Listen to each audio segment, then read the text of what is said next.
nação santa, o povo adquirido, para que anuncieis as virtudes daquele que vos chamou das trevas para a sua maravilhosa luz. Vou lendo mais uma vez. Mas vós sois a geração eleita, o sacerdócio real, a nação santa, o povo adquirido, para que anuncieis as virtudes daquele que vos chamou das trevas para a sua maravilhosa luz. Podem tomar os vossos assentos. Vou fazer uma pergunta, né, irmãos? Para os irmãos lá na igreja lá, eles até sabem a pergunta, né, irmãos? Eu sempre falo, vocês estão preparados para ir até meia-noite, irmãos? Amém? Agora, não vou falar ali não, vamos lá. Irmãos, vou falar somente aquilo que o Espírito Santo colocou ao meu coração, irmãos. Não sou pregador de pregar 1h30, os irmãos lá já me conhecem, amém? Mas eu falo para eles, o dia que Deus me usar até 1h30, 2 horas, eu gosto de ver esses pregadores aí, vocês concordaram, eu falo para eles lá, falaram amém. Irmãos, estamos diante de uma carta, a qual o próprio nome da carta já diz que quem escreveu essa carta foi o apóstolo Pedro. Pedro direcionou essa carta não somente para uma igreja, porque quando nós olhamos para as cartas do apóstolo Paulo, o apóstolo Paulo ele direciona as suas cartas para uma igreja, para uma pessoa, para alguém especificamente. Por exemplo, a carta de Coríntios vai para a igreja de Coríntios, a carta que ele escreve para Timóteo vai diretamente para Timóteo, as cartas que ele escreve para Tito vai para Tito e assim sucessivamente. Pedro, ao escrever essa carta, não é somente para uma igreja, mas é para um povo. Ele está escrevendo para uma igreja que estava na Ásia, para os irmãos que aceitaram Jesus, tanto os judeus quanto os gentios, aquelas pessoas que não faziam parte do povo judeu. Pedro fica sabendo de diversas coisas acerca daquela igreja. Para nós entendermos todo esse contexto aqui que ele fala no versículo de número 9, nós temos que voltar um pouquinho, porque quando nós lemos esse texto, somente o versículo 9, ele é muito bonito, ele é muito belo, mas tem algo por trás disso tudo aqui, antes de você de ministrar somente nesse versículo. Pedro, ele fica sabendo das dificuldades que aquela igreja, os irmãos estavam enfrentando. Ele começa a saber ali das perseguições que a igreja estava tendo, das dificuldades que os irmãos estavam tendo em relação ali às adversidades, às perseguições, às lutas do dia a dia, porque tinham pessoas que ainda não estavam familiarizadas com as lutas, com as guerras, porque muitas pessoas acham, porque aceitaram Jesus, a sua vida vai ser um mar de rosa. Acham que por muitas das vezes, porque levantou a mão para o céu, vão ser somente bênçãos, somente benesses. É Deus derramando as suas bênçãos. A sua vida vai mudar da água para o vinho, e agora todos os seus problemas vão passar. Mas a Bíblia nos garante que não vai ser assim. O próprio Jesus fala: no mundo tereis aflições. Quando você levanta a sua mão para o céu, você levanta a sua mão para Cristo, o que mais acontece na sua vida são perseguições, são calúnias, são injúrias. Por quê? Porque agora você, não é somente você, é você carregando a marca de Cristo, é você levando o Espírito Santo na sua vida, é você levando a cruz que você aceitou carregar dia após dias, e o diabo, vendo você carregando essa cruz, vendo você carregando a marca de Cristo, ele tenta parar a sua vida, ele tenta parar a sua caminhada. Toda pessoa que aceitou a Jesus, ele está disposto a levar uma cruz, porque o próprio Jesus fala sobre isso: aquele que quiser seguir após mim, negue-se a si mesmo, tome a sua cruz e siga-me. Jesus não está prometendo um mar de rosa, Jesus está prometendo uma cruz, e a cruz muitas das vezes vai fazer você sangrar, a cruz muitas das vezes vai fazer os seus pés estarem cansados. Vai ter dias que você vai entrar dentro dessa igreja, dentro de um quarto, e vai falar para Jesus: eu não aguento mais, eu não suporto mais o peso da responsabilidade, o peso da cruz, porque é a cruz que você tem, irmãos. E aquela igreja estava carregando uma cruz. Todos nós temos, e cada um sabe, irmãos, o peso da sua responsabilidade.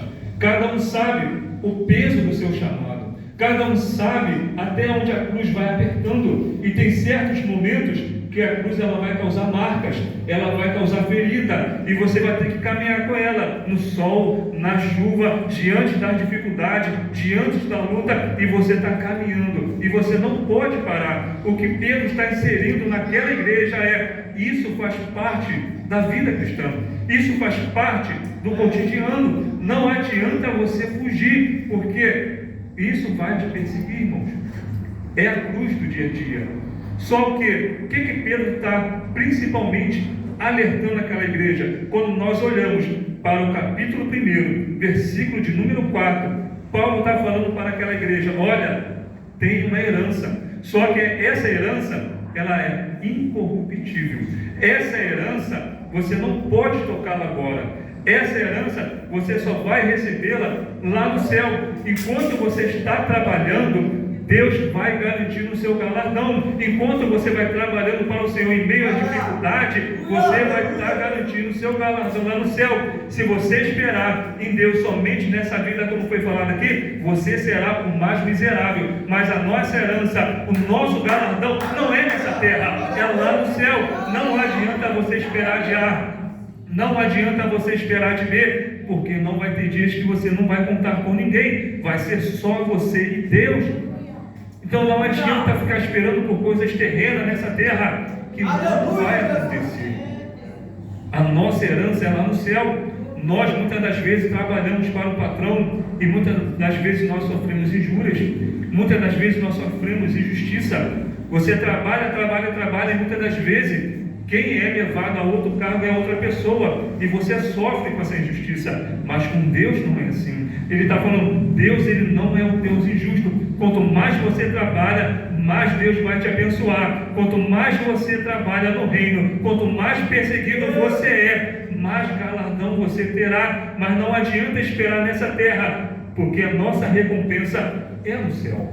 Uma herança incorruptível. O problema é que muitas pessoas vêm até Cristo se relacionar com Ele somente por aquilo que Ele pode dar, somente pelas suas mãos abençoadoras, querendo as mãos de Cristo abençoadora, mas não estão querendo a cruz de Cristo.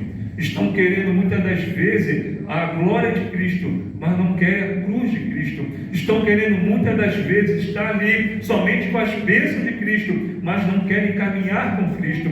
Estão indo para a igreja somente por bênção, somente por atrativo, olhando para Deus como um meio qualquer, como um meio de receber as suas bênçãos, como se Deus fosse um gênio da lâmpada mágica e resolvesse os seus problemas assim. Mas a Bíblia nos mostra que não é assim. Você trabalha para Cristo, mas a recompensa é lá em cima.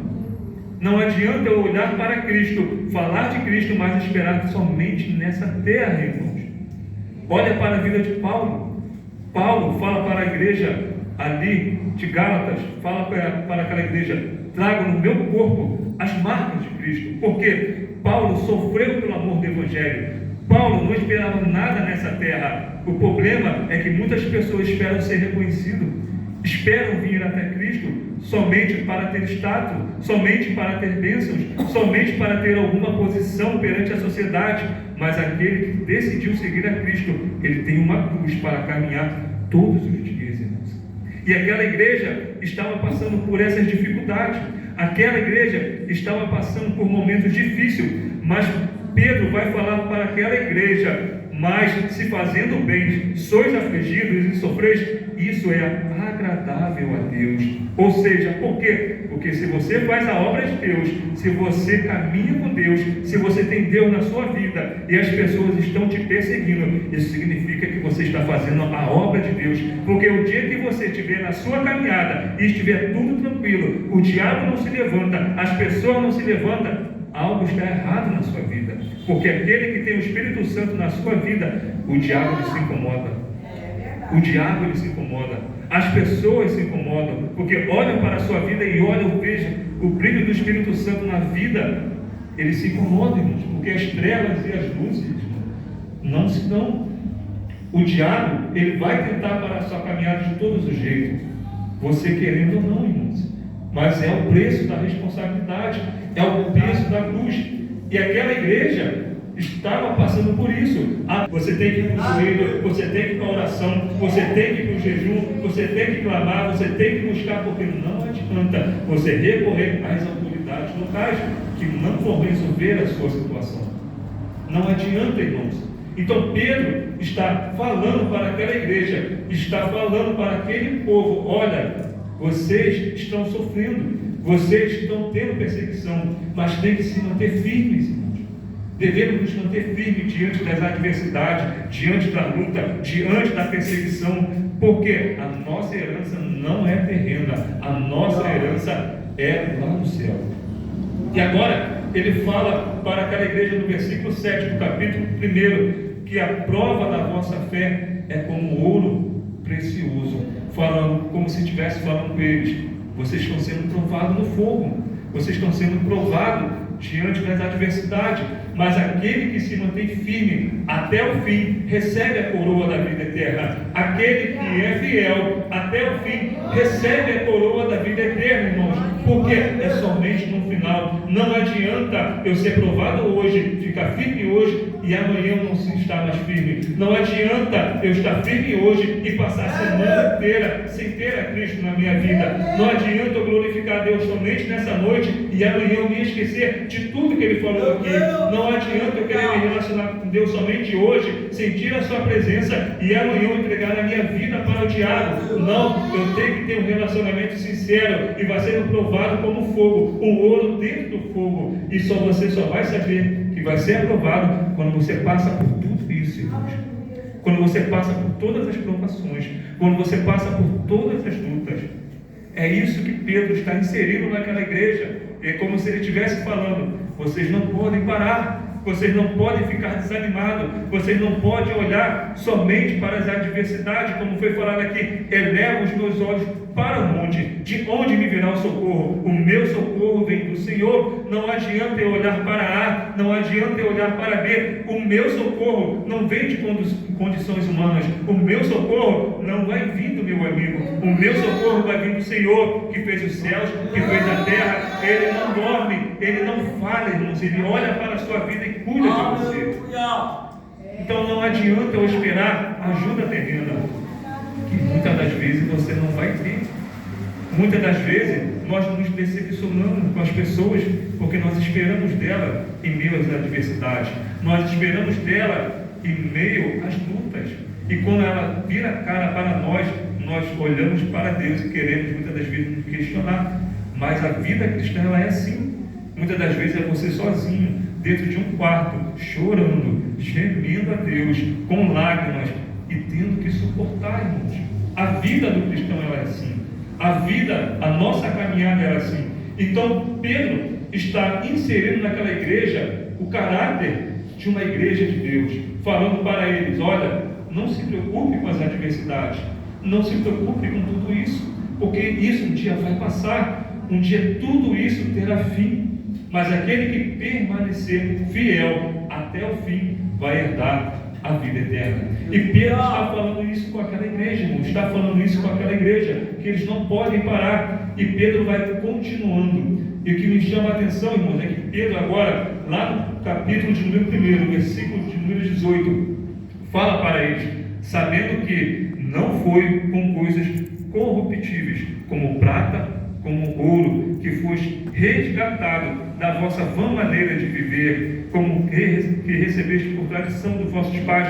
O que Pedro está falando para aquela igreja? Olha, você foi comprado, você foi resgatado, mas não foi com coisas terrenas, foi com sangue precioso de Jesus Cristo. O que Pedro está falando para aquela igreja? Ele usa a palavra resgatado. Resgatado, você só resgata alguém que está à beira do abismo. Você só resgata alguém que está prestes a morrer. Você não resgata alguém que está salvo, que está são. Não, aquela pessoa estava à beira da morte. O que ele estava falando para aquela igreja? Olha, vocês estavam caminhando sem rumo, Vocês outrora lá no mundo, vocês não eram ninguém. Vocês estavam na mão de Satanás, indo para o abismo, indo para o fogo eterno. Mas agora vocês são uma igreja, agora vocês são um povo, agora vocês fazem parte do sacerdócio real. Agora vocês têm um Deus, você tem um Pai, você faz parte de uma família através do sangue de Jesus Cristo que foi vertido naquela cruz do Calvário. É Ele falando para aquela igreja: vocês iriam morrer, vocês